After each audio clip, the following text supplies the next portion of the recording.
Hi అండి, అందరికీ welcome back to my channel. ఈరోజు వీడియో ఏంటంటే డిజైనర్ స్లీవ్స్ సింపుల్గా ఎలా స్టిచ్ చేసుకోవాలో చూపించేస్తాను. ముందుగా అయితే ఇది బ్లౌజ్ పీస్లో 8 ఇంచెస్ పొడవు ఉండే విధంగా ఇలా పీస్ అయితే తీసుకుని హాఫ్గా కట్ చేస్తున్నాను. ఇప్పుడు దీంట్లో మధ్యలో వచ్చేసి మనము శారీలో క్లాత్ యూజ్ చేద్దాము. శారీలో క్లాత్ వచ్చేసి 12 ఇంచులు లేదా 13 ఇంచుల వరకు తీసుకోవచ్చు. పొడవు వచ్చేసి సేమ్ అది ఎలా 8 ఇంచులు తీసుకున్నామో అలాగే 8 ఇంచులు తీసుకోవాలి. ఈ విధంగా ఒక హాఫ్కి అయితే ఇది అటాచ్ చేసుకోవాలి. ఇప్పుడు ఇలా ఒక హాఫ్ ఇంచు ఖర్చు పెట్టుకొని అటాచ్ చేసుకోండి. ఈ విధంగా పక్కకు తిప్పేసి దాని మీద ఒక కుట్టు వేయాలి. ఇప్పుడు రెండో భాగం ఉంది కదా, మళ్ళీ ఆఫ్ చేసుకున్న రెండో భాగాన్ని కూడా సేమ్ ఇదే విధంగా అటాచ్ చేసుకోవాలి. సింపుల్ అండి, చాలా సింపుల్గా అయిపోతుంది. ఈ రోజుల్లో శారీలో క్లాత్ తీయకుండా ఎవ్వరూ డిజైన్స్ వేయట్లేదు. ఒకవేళ మనకు కావాలంటే హాఫ్ పట్ క్లాత్ అయినా వేసుకోవచ్చు, ఆపోజిట్ కలర్. ఓకే, చాలా యూనిక్ డిజైన్ అండి, చాలా బాగుంటుంది. షార్ట్ స్లీవ్సే, పెద్ద లెంత్ స్లీవ్స్ కాదు. ఓకే, ఈ విధంగా దీనికి హాఫ్కి చిన్న కాట్ పెట్టుకోండి. దీనికి హాఫ్ ఇంచ్ కూర్చోబెట్టండి. ఎక్కువ వద్దు మనకి, ఎందుకంటే ఫ్యాబ్రిక్ ఎక్కువ లేదు కాబట్టి. జస్ట్ అలా చిన్న చిన్నగా హాఫ్ ఇంచ్ కుచ్చు 3 కుచ్చులు పెట్టండి, సరిపోతుంది. ఓకే, ఇలా 3 కుచ్చులు పెట్టుకుంటే సరిపోద్ది. ఓకే, ఇలా జస్ట్ ఒక కుట్టు వేయండి. పాదం తీయకుండా అలాగే ఉంచి ఇటు సైడ్ కూడా 3 కుచ్చులు పెట్టుకోండి చిన్నగా. ఇది సిల్కీ ఫ్యాబ్రిక్ లాగా ఉంది కదా, కొంచెం నిలబడకుండా ఉంటుందేమో కుచ్చులు అనుకోవద్దండి. మనం పెట్టిన తర్వాత మంచిగా ఐరన్ చేసుకుంటే నిలబడుతుంది కుచ్చు అనేది. ఓకే, ఈ విధంగా ప్లీట్స్ అనేవి ఇందాక ఒకే దగ్గరకు పెట్టాం కదా, ఇట్లా పక్కన పెట్టుకుంటూ వెళ్ళాలి. ఇందాక ఒకదాని మీద ఒకటి పెట్టాం కదా, ఇప్పుడైతే పక్కన ఓకే 3 కుచ్చెస్ పెట్టుకోవాలి. ఓకే, 3 కుచ్చులు అయిపోయినాయి కదా, ఇటు సైడ్ కూడా 3 కుచ్చులు పెట్టుకోవాలి. ఈ విధంగా ఐరన్ మార్క్స్ లేదనుకో కొంచెం అలా చేత్తో ప్రెస్ చేసినట్టు చేయండి, కొంచెం అణిగి ఉంటాయి కుచ్చులు అనేవి.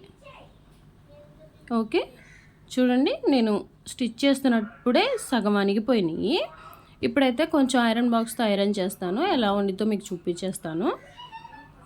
ఐరన్ చేసిన తర్వాత ఇలా ఉందండి ఫినిషింగ్ వచ్చేసి. ఇప్పుడు పేపర్ కటింగ్ తీసుకొని సేమ్ మనకి హ్యాండ్ ఎంత పొడవు ఉందో అంతే, మనం 8 ఇంచెస్ పెట్టుకున్నాం కదా, హ్యాండ్ వచ్చేసి 7 ఇంచెస్ పొడవు. ఓకే, ఈ విధంగా మొత్తము హ్యాండ్ అయితే స్టిచ్ చేసుకోవాలి.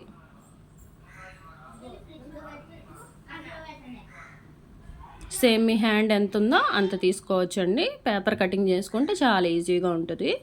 మొత్తం చుట్టూతో కుట్టు వేసిన తర్వాత ఇలా ఎక్స్ట్రా ఫ్యాబ్రిక్ ఏదన్నా ఉంటే కట్ చేసుకోవచ్చు. 7 ఇంచెస్కి 8 ఇంచెస్ తీసుకున్నాను, అంటే 1 ఇంచు ఎక్కువ తీసుకున్నాను అంతే ఇంకా. ఓకే, ఈ విధంగా అటాచ్ చేసి పేపర్ అనేది తీసేయండి.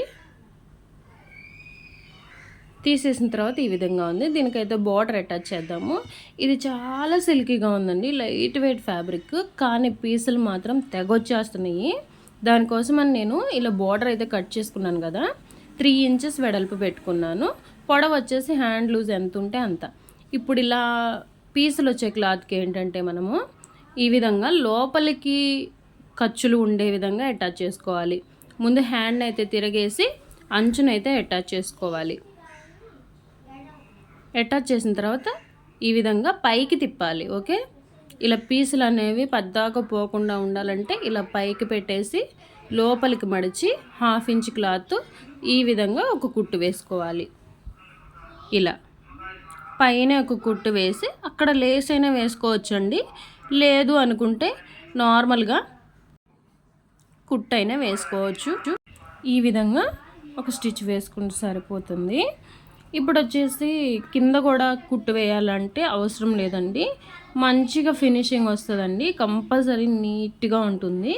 ఒకవేళ మాకు సాటిస్ఫాక్షన్ లేదు అనుకుంటే కనుక ఇంకో కుట్టు అయితే వేసుకోవచ్చు. ఓకే, ఇక్కడైతే షో బటన్ ప్లేస్ చేయండి. Simple and easy designer hand అయితే రెడీ అయిపోయింది మనకి. చాలా అంటే చాలా యూనిక్గా ఉంటుందండి, వేసుకుంటే ఎలా ఉంటుందో నేను మీకు చూపించేస్తాను. చూడండి అసలు ఎంత బాగుందో. బ్లౌజ్కి అటాచ్ చేస్తే ఇంకా సూపర్గా ఉంటుంది.